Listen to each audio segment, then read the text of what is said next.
예, 주님 나를 부르시니 우리 찬송하십시다.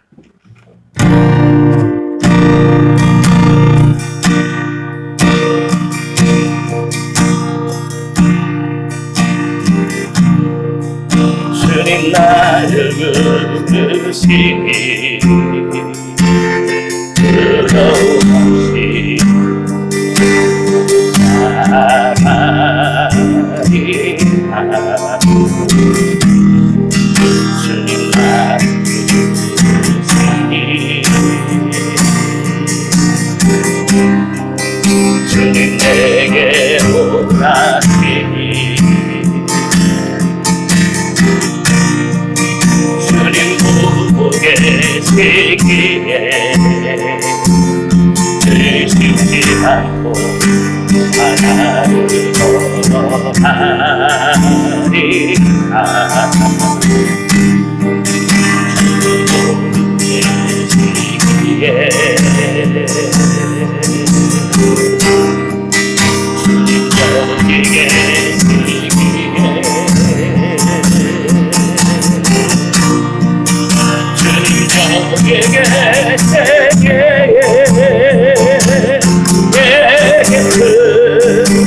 하나가 만석에 되고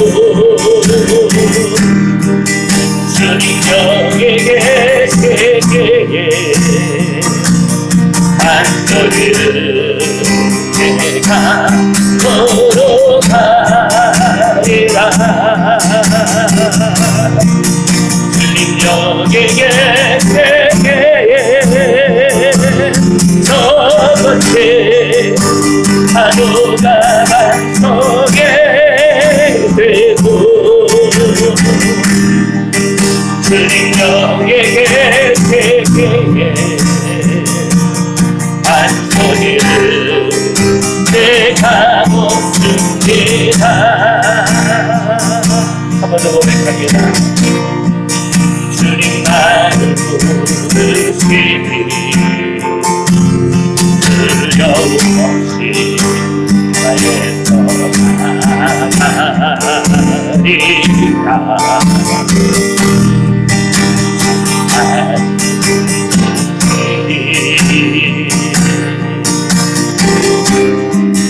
주님 내게 오라시니 주님 보고 계시기에 의심치 않고 하나를 걸어가리라. 주님 보고 계시기에 주님 여기 계시기에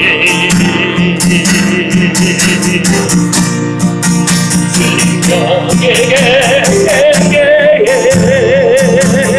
저에게 하나가 만석에 되고 주님 여기 계시기에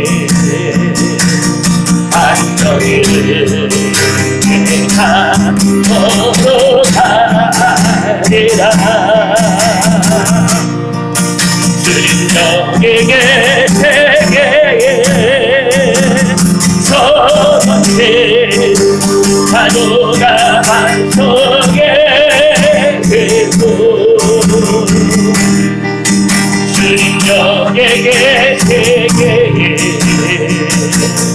안소리를 내가 멈춘게 주님 여기 계시기에 주님 여기 계시기에 내게 하루가 만석에 되고 주님 여기 계시기에 안소리를 내가 걸어가리라.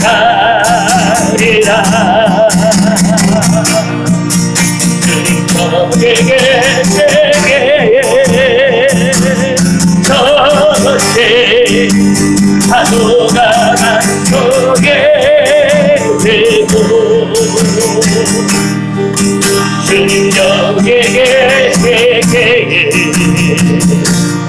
안쪽에 내가 멈춘게가 아멘. 아멘. 우리 수요 기도회를 위해서 같이 기도하시겠습니다. 하나님, 은혜를 다하여 주시옵소서. 오늘도 은혜 사모하며 주님 앞에 나왔습니다. 주의 말씀으로 우리를 새롭게 하옵소서. 우리 주여 한번 부르시고 기도하십니다. 주여, 우리 아버지 하나님 감사합니다. 우리 아버지 하나님 다스리시옵소서.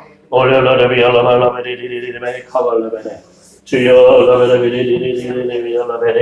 주님 주님 역사하옵소서. 주님 충만하옵소서. 하나님의 말씀으로 붙들어 주시고 우리 주님 비비올라발레리리와 카와 아버지 하나님 역사하여 주시옵소서.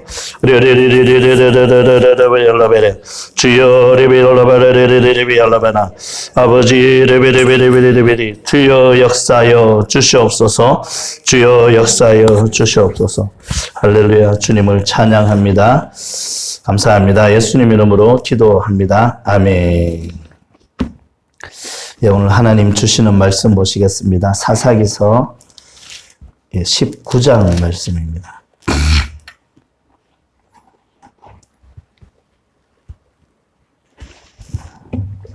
사사기서 19장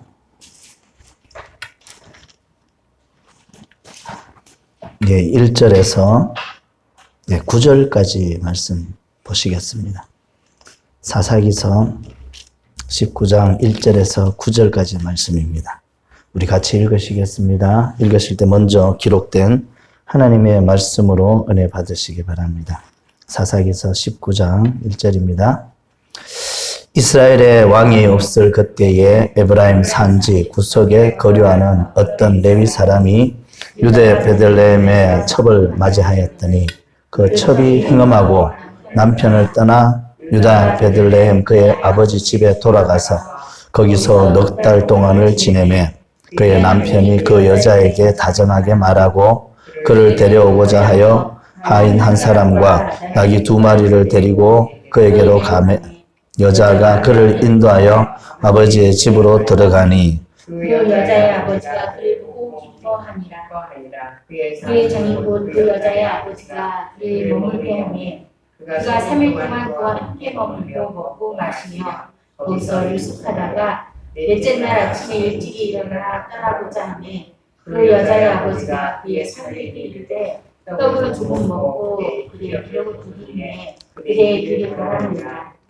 두 사람이 앉아서 함께 먹고 마시매 그 여자의 아버지가 그 사람에게 이르되 청하노니 이 밤을 여기서 유숙하여 그의 마음을 즐겁게 하라 하니 그 사람이 일어나서 가고자 하되 그의 장인의 간청으로 거기서 다시 유숙하더니 5째 날 아침에 일찍이 일어나 떠나고자 하매 그 여자의 아버지가 이르되 청하노니 그의 기력을 돋우고 해가 두 사람이 함께 먹고 그 사람이 첩과 하인과 더불어 일어나 떠나고자 하매 그의 장인과 그 여자의 아버지가 그에게 이르되 보라 이제 날 성화 겉에 이방으로 유숙하라. 보라 해가 기울었습니다. 그대는 여기서 유숙하여 그대의 마음을 즐겁게 하고 내일 일찍이 그대의 길을 가서 그대의 집으로 돌아가라.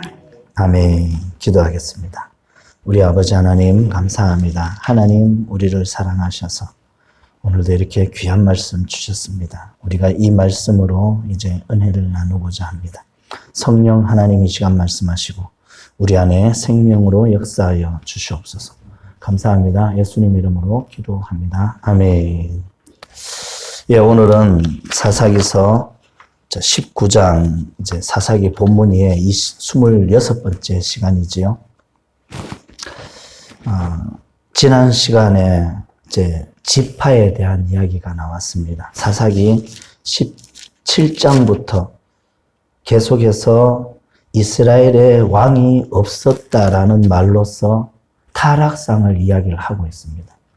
그러니까 일반 사람들, 또 레위인들, 또 지파들조차도 하나님의 다스림을 받지 않는 하나님이 왕 대신 신정 국가가 하나님이 왕으로 인정되지 못하는, 그래서 하나님이 왕이 없다라는 것으로 취급받는 그런 시대상을 이야기를 하고 있습니다. 그러면서 이제 오늘 19장을 이제 보게 됩니다. 19장 시작을 또 어떻게 시작합니까? 오늘 읽었던 본문의 내용처럼 이스라엘의 왕이 없을 그때에 라고 이야기를 합니다. 그러니까 하나님이 우리를 다스리시고 하나님이 우리의 주인 되시고 왕이 되셔야만 우리는 균형 있는 온전한 삶을 살아갈 수 있는데, 내가 주인 되고 내가 내 인생을 책임지는 그런 삶이 되면 우리의 인생은 로마서 1장에 쭉 우리의 죄악상을 이야기를 하죠. 눈을 씻고 볼 수가 없을 만큼 그 죄악상은 말로 할 수 없게 되는 겁니다. 하나님을 안다라고 여기는 사람들도, 또 하나님을 모르는 사람들도 다 치우쳐서 다 자기가 원하는 대로 사는 거예요. 관역을 벗어나서, 우리 죄라는 게 뭐예요? 화살을 쐈을 때 정확하게 날아가서 그 관역에 맞져야 되는데 그 관역을 벗어나는 거예요. 그걸 죄라고 하거든요. 그러니까 하나님의 말씀을 쫓아 살아가야 되는 존재가 자기가 주인 되면서 다 치우친다라는 거예요. 다른 길로 가는 거예요. 그래서 왕이 없는 그 시대, 하나님의 다스림을 받지 않는 그 시대는 오늘 또 레위 사람에 대한 이야기예요. 이 사람은 앞에서 18장에서 봤던 그 레위 사람과는 조금 달라요. 17장에서 봤던. 17장에서 봤던 레위 사람은 똑같은 레위 사람임에도 불구하고 그는 가난한 사람이었어요. 오늘 19장에 나오는 레위 사람은 부자 레위 사람이에요. 자, 레위 사람은 가난하고 부자라는 개념이 있었겠어요? 하나님이 똑같이 사람들에게 섬기라고 했고 똑같은 기업을 줬기 때문에 사실은 레위 사람이 가난하고 부자라는 개념은 있을 수가 없어요. 똑같이 10의 1조를 드리면 그것을 레위인에게 돌려서 똑같이 받고, 그리고 이 땅덩어리를 그 사람들 성읍에 48성읍이라고 하죠. 그걸 나눠서 이렇게 거기에 있을 수 있도록 다 보살폈기 때문에 부자나 가난한 자나 있을 수가 없었다라는 거예요. 그런데 이 당시는 어때요? 못 먹고 살아서 자기의 위치를 떠나는 레위 사람이 있었고, 또 얼마나 부자였는가 처벌두은 만큼, 사실 이것도 하나님의 말씀을 정면으로 거역하는 거죠. 일부 일처제가 하나님이 말씀하신 것이고, 그런데 레위 사람, 하나님의 말씀을 가르쳐야 될 사람이 처벌두고 있다는, 그것도 공공연하게 누구도 그것을 욕하지 않는 거예요. 이런 시대가 참 희한한 시대지요. 한번 오늘날로 한번 맞춰보셔요. 어떤 개척교회 목사는 먹고 사는 게 어려워서 택시 운전하고 다니거든요. 일주일 내내 택시 운전하든지 아니면은 노동판에 가서 노동을 하다가 주일날 설교하고, 어떤 목사는 3,000명, 5,000명, 수만 명의 성도들을 거느린다라는 표현을 하지요. 그 성도들을 본인은 섬긴다고 하는데 섬기는 게 아니고 거느리는 거예요. 거기에 왕도로 타면서. 시계 하나 차는 게 수백만 원짜리 차고, 이 양복 하나가 수백만 원짜리, 수천만 원짜리를 입고 있고, 머리 하나 이발소에 가는데 우리 같으면 만 원도 아까워서 벌벌 떠는데, 그런 사람들은 이게 연예인들 가는 그런 샵이라고 하나요? 그런 데 가서 머리 하는 거예요. 한 번 머리 하는데 수십만 원. 그런 목사들도 있다라는 거예요. 지금 그 시대가 이렇다라는 거예요. 하나님은 그렇게 안 만들어 놓으셨거든. 이렇게 될까봐, 우리 인간을 너무 잘 아시기 때문에 이렇게 될까봐 하나님은 법으로 정해 놓으신 거예요. 그렇게 하지 말라고. 그런데 이 시대는 타락하고 왕이 없다, 하나님을 모르는, 하나님을 안다라고 하지만 자기 필요한 것만 말하는 거예요. 내가 필요한 것만 딱 뽑아서 하나님 덜 먹이는 거예요. 하나님의 말씀을 따르고 싶은 생각도 없고 하나님의 말씀도 몰라요.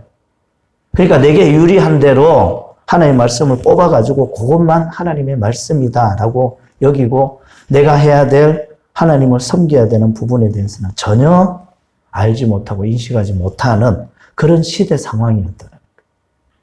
오늘 지금 1절에 어떤 레위 사람이라고 분명히 이야기를 하죠. 유다 베들레헴에서 첩을 에브라임 산지에 사는 사람이고 지금 유다 베들레헴에 있는 첩을 맞이했다. 이게 사실은 가당치도 않는 거거든. 참 부끄러워야 되고 이걸 감추어야 될 일인데 이거를 당당하게 이 두 집 살림을 하면서 그것이 당연한 것처럼 여기는 시대고 자기도 부끄러워하지 않고 이런 시대라는 거예요. 이게 오늘날 만약에 목사가 두 집 살림을 하고 있다. 그러면은 그 교회가 되겠어요? 성도들이 우리 목사님은 첫 번째 사모, 두 번째 사모 이렇게 이야기하고 있으면은 이게 말이 안 되는 소리거든. 그런데 이 당시에는 그게 되었다라는 거예요. 자, 그런데 누가 바람을 폈는지 몰라요. 그 첩이 행음하고 남편을 떠났다. 아마 이제 뭐 첩이 바람을 폈는지 어떤지 몰라요. 남편을 떠나서 베들레헴 자기 집으로 돌아갔다라는 거예요. 그리고 그 아내를 찾아서 그 첩을 찾아서 이 사람이 주일 사역을 마치고 그 다음날 짐을 꾸려서 여기 보십시오. 이 사람이 나귀 2마리를 데리고 하인 한 사람과 나귀 2마리를 데리고 그 여자를 찾으러 가는 거예요. 그만 부자라는 거예요. 나귀도 2마리 있고 하인도 있고 자기 이제 그 여자의 집으로 갔던 거지. 그리고 그 여자 집에 가서 이제 여자를 데리고 오려고 갔습니다. 이 지금 우리 상식으로는 이해할 수 없는 사건들을 하나님은 이렇게 적어 놓고 있는 거예요. 시대 상황. 근데 가만히 제가 이 19장 오늘 20장까지 시간이 되면 할 건데 제가 이 본문들을 보면서 참 세월이 지나가도 똑같은 상황으로 지금 시대가 흘러가고 있다라는 거예요. 지금도 마찬가지예요. 이스라엘의 왕이 없을 그때라는 말이 지금도 그대로 적용이 되는 거예요. 교회는 우리나라의 교회는 수천 개, 수만 개가 있어요. 그런데 믿음의 사람들은 다 갑불뿔이 갈라져 있고 교파로 나누어져 있고 좌파 우파로 나누어져 있고 우리가 하나가 되는 것은 예수 그리스도 하나밖에 없는데 그래서 기독교거든요. 어떤 목사를 믿는 종교도 아니고 어떤 장로교나 감리교나 침례교나 교단을 믿는 종교도 아니에요.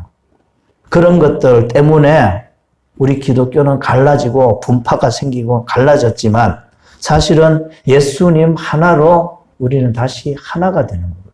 예수님이 이 땅에 오셔서 하셨던 가장 귀한 사역 중에 하나가 우리를 하나 되게 하신 거예요. 구원하신 것뿐만이 아니라 갈라지고 갈라진 모든 마음들을 모아서 예수님을 통해서 하나가 되게 하신 것이 예수님의 사역 중에 가장 귀한 사역이에요. 그래서 예수님 사도 바울이 그런 이야기를 하는 거예요. 주님께서 하나가 되게 하신 그것을 굳게 지키라고 이야기를 해요. 그런데 오늘날도 마찬가지예요. 계속 갈라지는 거예요. 교단이 갈라지죠. 통합에서 갈라져서 나간 합동이 그 합동이 지금 200 몇 개가 넘어요. 교단을 셀 수도 없어요. 안 맞으면 갈라서는 거예요. 안 맞으면 갈라서는 거예요. 그래서 갈라서서 제일 먼저 하는 게 뭐예요? 신학교 만들고. 신학교 만들어서 목사를 배출하는 거예요. 그럼 교단이 생기는 거거든. 그래서 200 몇 개가 생기고. 그런데 그렇게 갈라진 그것들이 하나 되는 것은 교리로 우리 사람들의 머리로 짜내서 되는 게 아니라 예수 하나밖에 없다라는 거예요. 예수님이 우리의 머리가 되실 때만 하나가 되고 온전해지는 거예요. 아무튼 이건 지금 이야기가 조금 빗나갔지만 아무튼 이 레위 사람이 이제 장인이라고 칩시다. 그 집에 갔어요. 그 장인이 그 3일 동안 그와 함께 머물고 먹고 마시고 유숙하다가 넷째 날 오늘날로 말하면은 언제요? 자, 이제 안식이 지나고 칩시다. 주일 지나고 월요일 날 갔어요.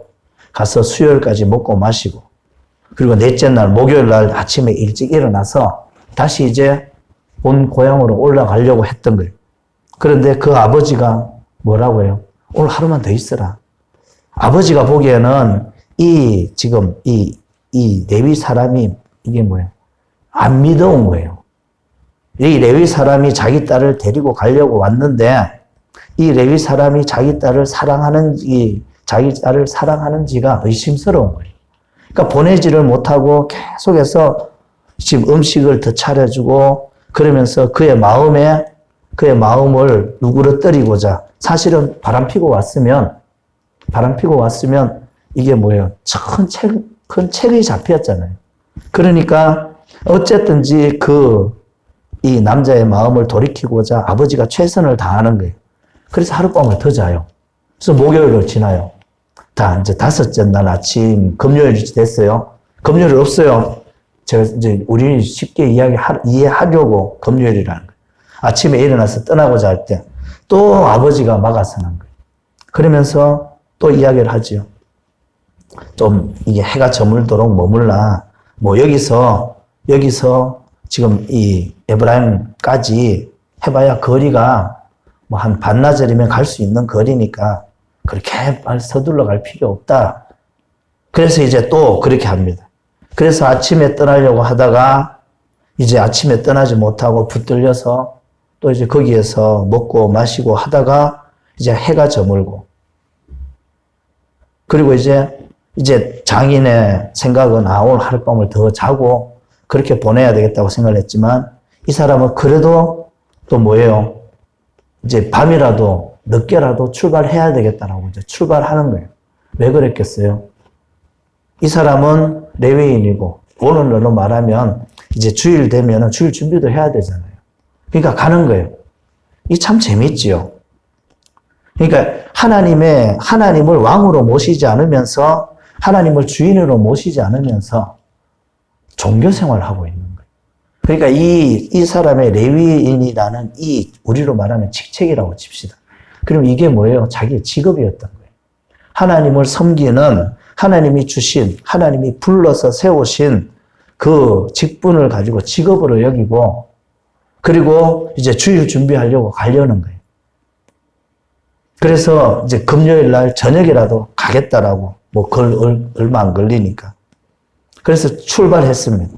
그게 이제 오늘 우리가 읽었던 본문이에요. 그러니까 하나님을 왕으로, 하나님을 주인으로, 하나님이 살아 계시다라는 것을 인정하지 않으면서 하나님의 말씀을 여러 가지를 알아요. 그걸 지키고 있는 거예요. 그러니까 우리가 참 그렇게 신앙생활을 하고 있는 거예요. 교회 나와서 예배 참석하고, 교회 나와서 뭐 하고 몇 가지를 해요. 그러면 그게 예수 믿는 것이냐라는 거예요. 그게 예수 믿는 게 아니라는 거예요.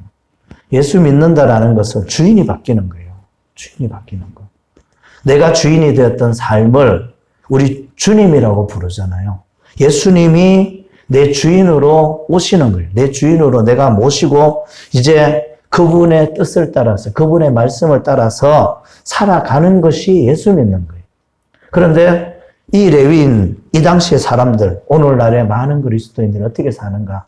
몇 가지를 배워요. 교회 나가는 거, 헌금하는 거, 11조 하는 거, 또 뭐예요? 봉사하는 거, 몇 가지를 배워서 그거 하면 그게 예수 믿는 건 줄 알아요. 그리고 그들의 삶을 뜯어보면 뭐예요? 그들의 삶에는 예수님의 다스림을 안 받아요. 오늘날 교회 안에서 이거 뭐죠? 이혼율이 50%, 우리나라의 이혼율이 50% 넘었고, 교회 안에서도 마찬가지고, 교회 안에서 이거 뭐라고 해요? 이거 성적인 문제가 얼마나 많은지 몰라요. 통계를 낼 수가 없어서 목사들끼리 만나면 그런 이야기 하거든요.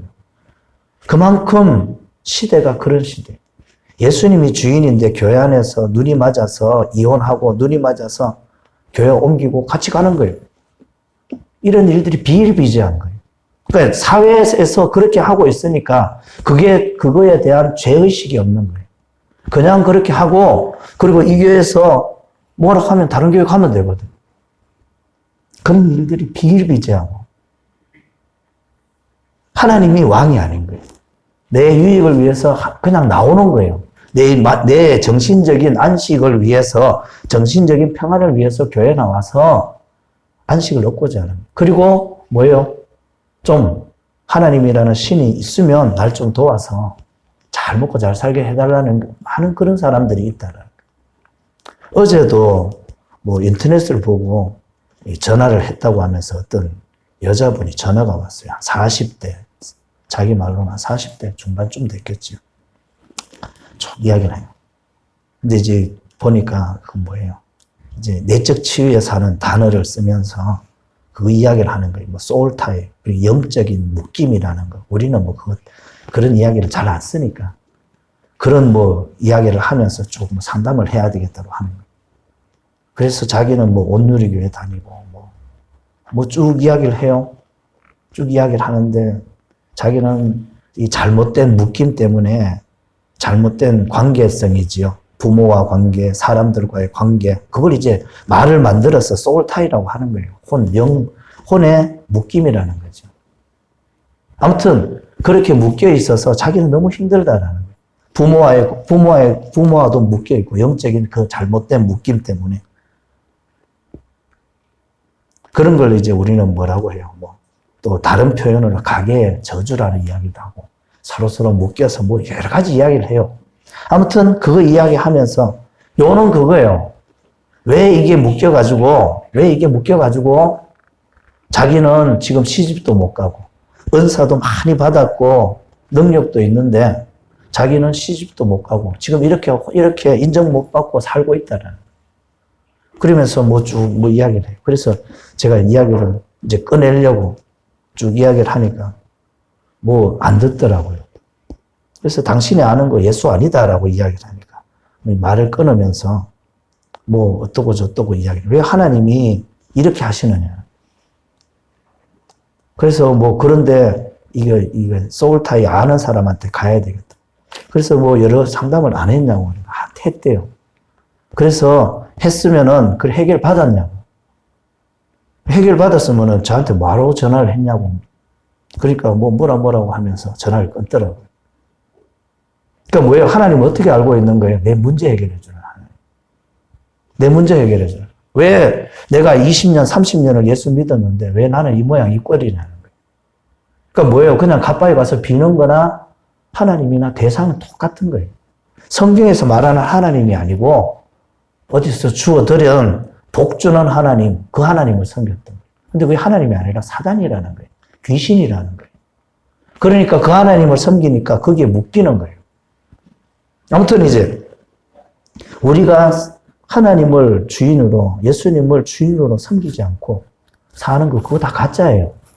그거 다 가짜고 그거 성경적으로 예수 믿는 게 아니라는 거예요. 그런데 그리스도인이라 여기며 자칭 그리스도인이라 여기며 사는 많은 사람들이 그렇게 사는 거예요. 그리고 예수 믿는데요. 그러니까 예수 믿는다면 난 예수 믿습니다. 입으로만 이야기하면 그게 예수 믿는 건 줄 아는 거예요. 또 하나 더 하면 성경책 들고 교회 나가면 예수 믿는 건 줄 알아요. 지금 이 레위인이라는 사람이 목사예요. 오늘날로 말하면 목사라고 칩시다. 이 목사라는 사람이 하나님이 하지 말라는 것을 정면으로 다 하고 있으면서 그래도 그걸 직업으로 여기니까 뭘 하려고 하는 거예요. 아는 것 가지고. 이걸 또 그렇게 할 수 있어요. 그렇게 이야기할 수도 있지요. 그래도 아는 거라도 지켜야지. 다 안 지키면 어떡하노? 그 말도 안 되는 소리예요. 근본이 삐뚤어져 있으면 출발이 잘못되면 첫 단추가 잘못 끼워지면 그 밑에는 뭘 해도 다 잘못된 거예요. 근데 이걸 모르는 거예요. 지금 여기서 이 사람이 가야 되겠다라고 일어서지요. 그리고 출발해요. 그런데 이제 출발해서 이제 여부스 예루살렘이죠. 예루살렘을 지나서 이제 여부스에게 여부스는 이방인들이 아직 있는 데니까 예루살렘으로 들어가지 않고 어디로 들어가요? 기브아라는 베냐민 족속이 통치하고 있는 그곳으로 들어가요. 그런데 하나님의 말씀에 나그네를 대접하라는 말씀이 있지요. 그래서 그 말씀을 자기가 기억하고 있는 거예요. 그러니까 우리 족속들이 사는 곳에 들어가면 그들이 우리를 재워줄 거다라고 여기고 그곳으로 간 거예요. 그곳으로 들어가서 거기에 가서 어디에 앉아 있었겠어요? 광장에 사람이 많이 오가는 곳에.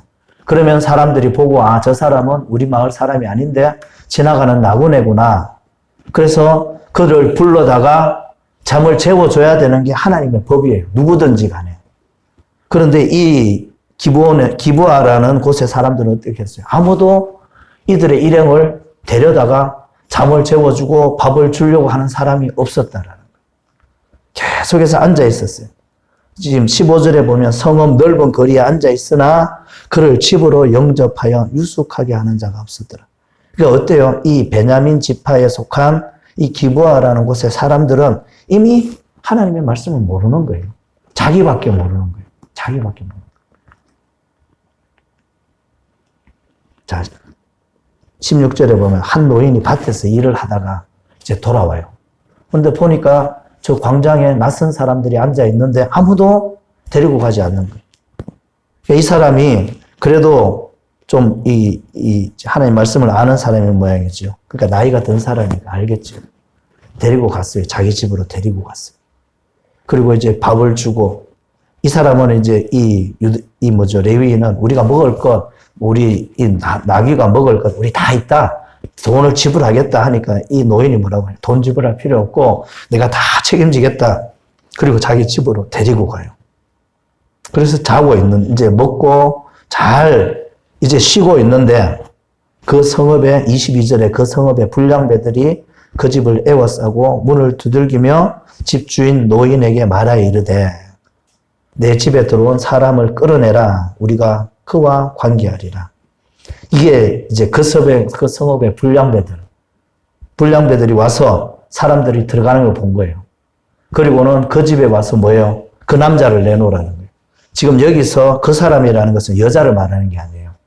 그러니까 이게 소돔과 고모라 성 지금 우리 그 창세기에 나오지요.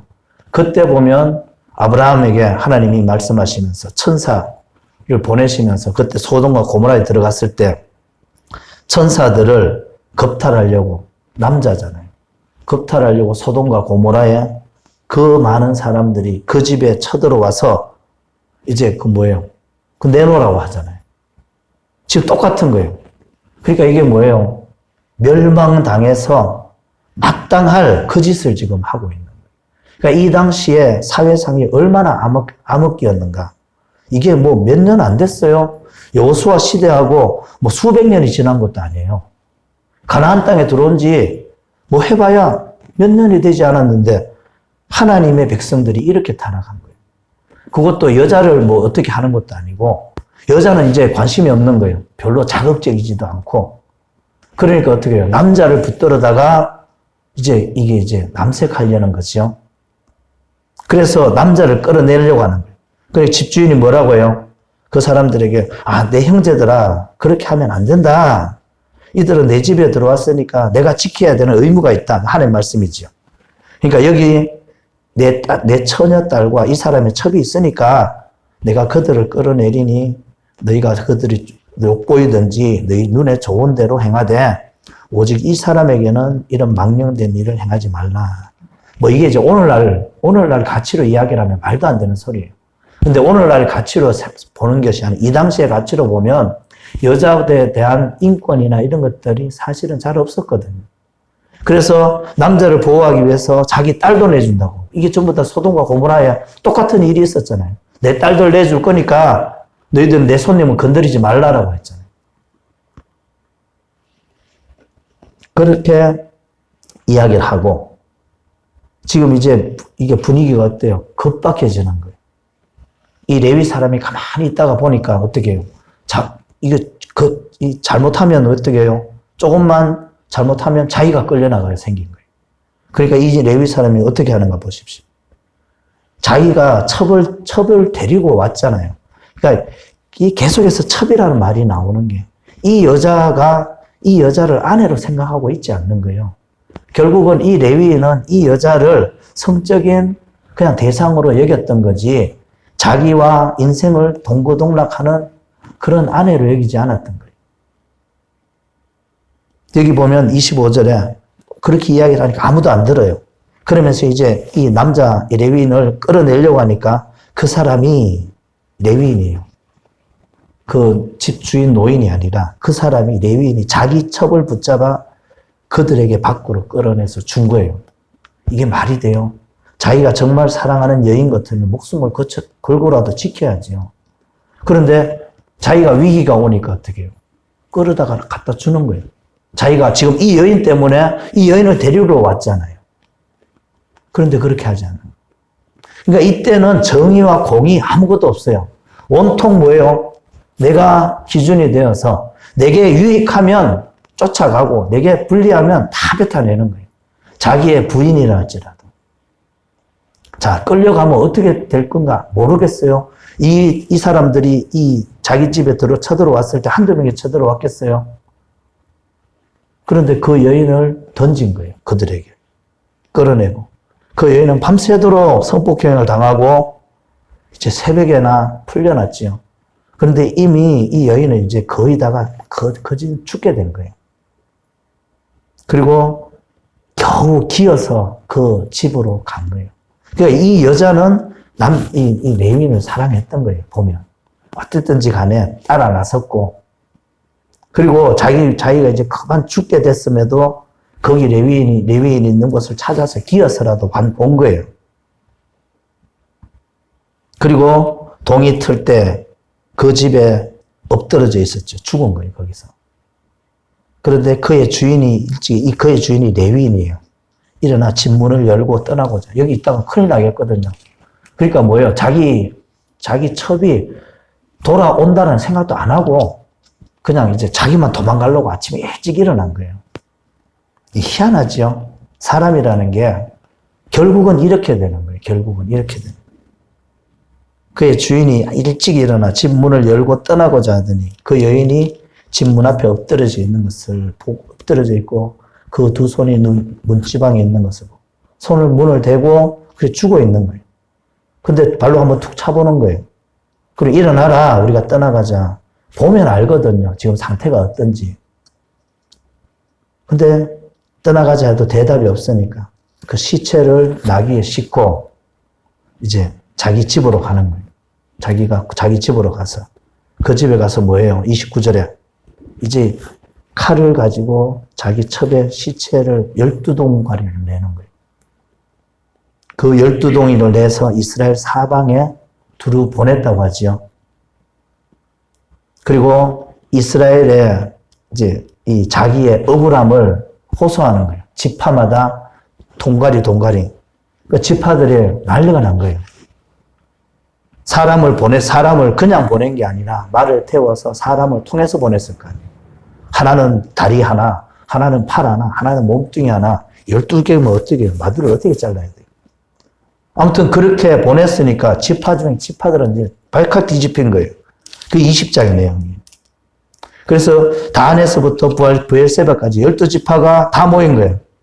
이게 도대체 무슨 일이냐는 거예요. 이게 도대체. 그러면서 군사들을 모았는데 40만 명이 모였어요. 이 문제를 해결하려고. 그러면서 베냐민 지파에게도 이게 갔겠지요. 12지파니까. 그게 갔어요. 그러면서 이런. 근데 베냐민 자손도 들었다는 거예요. 기브아가 속해 있는 베냐민 지파도. 그런데 이제 레위인이 그 죽임당한 이제 20장 4절에 보면 이제 그 이야기를 하는 거예요. 내가 이렇게 갔는데 그들이 나를 죽이려고 하고 내 첩을 욕보여 그를 죽게 한지라. 자, 이것도 자기가 살기 위해서 거짓말을 하는 거지요. 자기가 자기 첩을 던져주고는 자기가 던져줬다는 이야기 안 하잖아요. 그러니까 얼마나 뼛속까지 타락해 있고 자기를 위해 사는 인생들인가를 지금 적나라하게 보여주는 거예요. 직분이 문제가 아니에요. 인간은 이렇게 타락했다는 걸 보여주는 거예요. 우리 로마서를 지금 주일 오전에 이 설교를 우리 같이 들으면서 거기 보면 나오잖아요. 의인은 없나니 한 사람도 없다. 다 이런 거예요. 마지막에 가면 전부 다 이렇게 자기만 살기 위해서 이렇게 바꾸어지는 거예요. 거짓말을 밥 먹듯이 하고. 거기 1장에 보면 그거 나오잖아요. 하나님을 마음에 두기 싫어하니까 그 다음부터 나타나는 그 모든 행위가 악한 행위로 드러나는 거예요. 진리를 거짓 것으로 바꾸고. 이거 지금, 이게 뭐예요? 자기가 지금 바른 이야기 하는 것도 아니고, 자기는 쏙 빼놓고 딴 이야기 하고 있는 거예요. 그래서 내가 그들이 나를 죽이려고 하고 내 첩도 욕보여서 그를 죽게 했다. 그래서 내가 시체를 쪼개서 너희들에게 보냈다. 자, 이들을, 이 원수를 갚아달라 이야기를 하는 거예요. 자, 그 이야기가 이제 이 사람들이 이제 발칵 뒤집혀서 베냐민 지파의 말을 들어보자라는 거예요. 그리고 사람을 보냈습니다. 그런데 베냐민 지파 사람들은 기브아의 그 불량배들만 우리에게 넘겨주면 우리는 아무 이상 없이 그들만 징계하고 우리는 떠나겠다라고 이야기를 하는데 기브아 사람들과 베냐민 자손들이 뭐라고 해요? 그들의 형제 이스라엘 자손들의 말을 듣지 아니하고 13절이죠. 도리어 성읍들로부터 기브아에 모이고 나가서 이스라엘 자손과 싸우고자 합니다. 자, 이들은 이것이 죄라고 안 여겼던 거예요. 이게 얼마나 타락했던가를 지금 이야기를 하는 거예요. 이게 인륜 그냥 뭐 하나님을 배제해놓고도 인륜 도덕이라는 것이 있는데도 불구하고 이 당시에 베냐민 지파 사람들의 의식 속에는 이게 죄라고 안 여겨지는 거예요. 오늘날 많은 그런 사람들을 보지요. 제가 누구 이야기는 안 하겠어요. 나는 다 뭐 나쁜 짓을 해도 돼요. 그리고 그 사람은 그걸 죄라고 안 여겨요. 당당하게 이야기를 해요. 자기 자녀는 부정으로 뭐 전부 다 해서 대학 보내고 대학원 보내고 다 하면서 뭐 청년들에 대해서 이야기하고 그러면서 그 사람은 그게 죄라고 안 여기는 거예요. 다른 사람들의 상실감 말은 이야기를 해요. 청문회에서 우리 젊은 청년들이 받았을 상실감에 대해서 유감이라고 생각을 한다라고 이야기를 하면서 자기 딸내미는 어디 보내요? 그 자기의 위치와 자기의 권력을 가지고 다 보내면서 그걸 죄라고 안 여겨요. 그거 당연하다라고 얘기하는 거예요. 양심이 화인을 맞았으니까. 지금 그 일들을 추종하면서 옳다라고 하는 무리들이 다 이런 무리들이에요. 그게 맞다라는 거예요. 뭐 돈 있는 사람이 그 정도 권력 있는 사람이 그 정도 하는 거, 그거 뭐 당연한 거지 뭐. 돈 있는 사람이 뭐 그거, 권력 있는 사람이 그것 좀 했다고 뭐 그렇게 떠드나. 지금 정권이나 하는 일들이 다 그런 거잖아요. 그리고 남이 하는 건 안 돼요. 남이 하는 건 죽여야 되고 자기들은 괜찮다는 거예요. 지금 이 베냐민 지파 똑똑한 사람 그리고 하나님을 기본적으로만 아는 사람이 하나만 있어도 이렇게 안 하겠죠. 내가 주고 이거 잘못된 거다. 우리가 정말 잘못했다. 이렇게 해야 되는데 아니다. 저것들이 우리가 뭘 잘못했다고 군사를 모아서 와가지고 우리하고 지금 전쟁하고자 하나. 그러면서 군사를 모아서 이제 전쟁하려고 하는 거예요. 그러니까 뼈 속 깊은 데까지 죄가 들어가서 죄인 줄도 모르고 사는 거예요. 지금 이 시대가 그런 거예요. 또 우리 그리스도인들의 삶이 이런 거예요. 죄가 죄인 줄 몰라요. 다 자기 기준으로 옳은 거예요. 제가 자기 기준으로 옳아서 이게 사사기에 가장 많이 이야기하는 거예요. 그때 이스라엘에 왕이 없으므로 자기가 자기 기준에 옳은 대로 살았더라. 그러니까 자기 기준에 옳은 대로 사는 거예요. 죄가 하나님이 죄라고 해도 그걸 죄라고 안 여기는 거예요. 오히려 하나님이 멸망시켰던 그 소돔과 고모라와 같은 그런 타락한 상으로 살면서 그게 당연한데 왜 저렇게 난리냐라고 여기면서 그러면서 이들이 26,000명이나 되는 군사를 모았어요. 그리고 기브아에 있는 사람들은 다 이거 뭐야? 이거 뭐야? 이 물매로 돌을 던지는 그런 이게 선수들이에요. 그런 700명의 사람들이 이제 뽑혀 나오고 이제 40명과 70명이 이제 싸우게 돼요. 이 싸움의 결과가 어떻게 될까요? 전쟁을 하는 거예요. 형제끼리.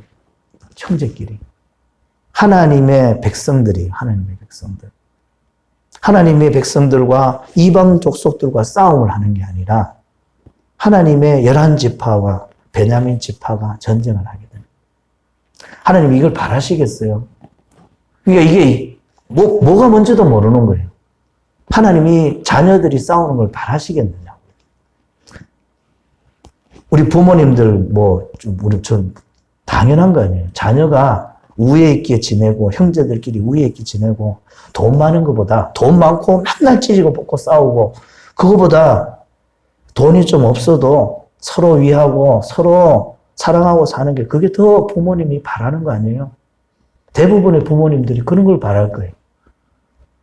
그런데 이 이스라엘 자손도 마찬가지고 베냐민 자손도 마찬가지. 어쨌든지 힘으로 이 문제를 해결해 보겠다. 그러니까 이스라엘 11지파도 마찬가지. 이 문제에서 하나님 앞에 물었어야 되거든요. 이 하나님 앞에 묻고 이 문제를 어떻게 해결할 것인가 하나님 앞에 가지고 나갔어야 되는데 군사를 모아서 먼저 가서 쪼은 거예요. 목을 딱 쪼아놓고 하니까 반발을 하는 거지요. 그러면서 이제 18절에 이야기를 합니다. 이스라엘 자손이 일어나 베델로 올라가서 하나님께 여쭈어 이르되. 자, 기도를 하는데 이건 상투적인 기도예요. 정말 하나님의 뜻을 묻고자 하는 게 아니라 그냥 입에 발린 소리 하는 거 있죠. 그냥 하는 거예요. 그냥 하는 거예요. 그래서 누가 먼저 올라가서 베냐민 자손과 싸우니까. 자, 지금 하나님이 전쟁을 하는 것을 기뻐하시지도 않을 뿐더러 하나님이 형제들끼리 죽이고 싸우는 것을 그걸 보고 계시겠느냐고. 그런데 이들은 뭐예요? 아예 싸운다라는 것을 전제하고 그러니까 뭐예요? 우리가 기도를 할 때 내가 바라고 원하는 응답을 정해놓고 하는 거예요. 하나님 이거 해달라고. 근데 그게 하나님의 뜻인지 아닌지는 상관없어요. 그러니까 내가 원하는 대로 되어지기만 바라면 기도하는 게 바로 이런 거예요. 하나님이 원하시는지 하나님의 뜻이 어디에 있는지는 생각하지 않고 그냥 내 뜻을 정해놓고 하나님 이거 해주세요. 누가 주인이에요? 당연히 이게 자기가 주인이죠. 그래서 하나님 앞에 그냥 형식적으로 묻는 거예요. 누가 먼저 올라가서.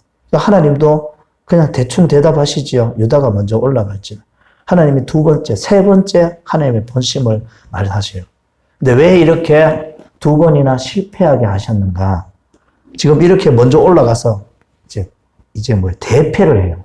40만 명이 쳐들어가서 2만 6천 명에게 대패를 해요. 이게 따지면은 이게 전력상으로 말이 안 되잖아요. 근데 가만히 보면요. 2만 6천 명은 목숨을 걸고 싸웠을 거고 40만 명은 한 부족이 아니지요. 그러니까 연합군이에요. 그러니까 어때요? 서로 눈치 보는 거예요. 우리는 쪽수 많으니까. 숫자가 많으니까. 근데 목숨 걸고 싸우는 사람과 숫자가 많으니까 하면서 다 각자 흩어져서 너가 먼저 가라. 너가 먼저 가라. 그래가지고 싸우는 것과 누가 이기겠어요? 당연히 베냐민 지파가 이기지요. 가서 첫날에 얼마나 많은 사람이 죽었는가 하면 첫날에 12,000명이 땅에 죽었어요. 12,000명이. 그런데도 이들은 뭐예요? 왜 이게 하나님의 뜻이 아니라고 여기지를 못하고 22절에 보면 이스라엘 사람들이 스스로 용기를 내어 첫날 전열을 갖다 온 곳에서 다시 전열을 갖추었다. 하나님이 말씀하시는데 안 된 거예요. 그러면 하나님의 뜻을 물어야 되거든요. 그런데 그걸 묻지 않고 뭐예요? 다시 싸우려고. 그러니까 답을 정해놓은 거예요. 다시 싸워서 이겨야 되는데 그 말이에요. 그리고 하나님 앞에 다시 올라가는 거예요. 다시 올라가서 눈에 눈물을 찍지요. 울고 내가 다시 가서 내 형제 베냐민 자손과 싸우니까 조금 누그러들었지요. 누가 먼저 올라가 싸우니까가 아니라 내가 이 싸움을 해야 됩니까? 내가 이 전쟁을 해야 됩니까?로 물러선 거예요. 아무튼 그렇게 말씀하셨어. 그렇게 기도할 때 하나님 뭐라고 하셔요? 올라가서 치라. 그 다음날 전투를 했어요. 하나님 또 말씀하셨어요. 어떻게 됐겠어요? 가서 또 박살난 거예요. 18,000명이 죽었어요. 그러니까 벌써 합하면 얼마예요? 12,000명, 18,000명, 3만 명이 가서 죽은 거예요. 이게 하나님이 바라시는 거예요. 하나님 바라시는 게 아니지요. 그런데 이들이 싸워서 백성이 그렇게 죽어나가는 거예요. 26절에 이제서야 정신 차리는 거죠. 이제서야 정신 차리고 이들이 다 하나님 앞에 올라와서 이제 그날이 저물도록 금식하고 번제와 화목제를 여호와 앞에 드리고 뭐예요? 금식했다라는 말은 이제 내 힘으로 싸우지 않겠다라는 거예요. 이게 하나님이 원하시는 전쟁이 아닐 수도 있다라고 생각을 합니다. 그리고 그전에는 전열을 갖추어서 힘을 갖추어서 그렇게 자기 힘으로 싸우려고 했던 것을 내려놓고 이제 하나님의 뜻을 묻게 되는 거예요. 그게 금식했다라는 거예요. 그러니까 하나님은 이걸 바라신 거예요.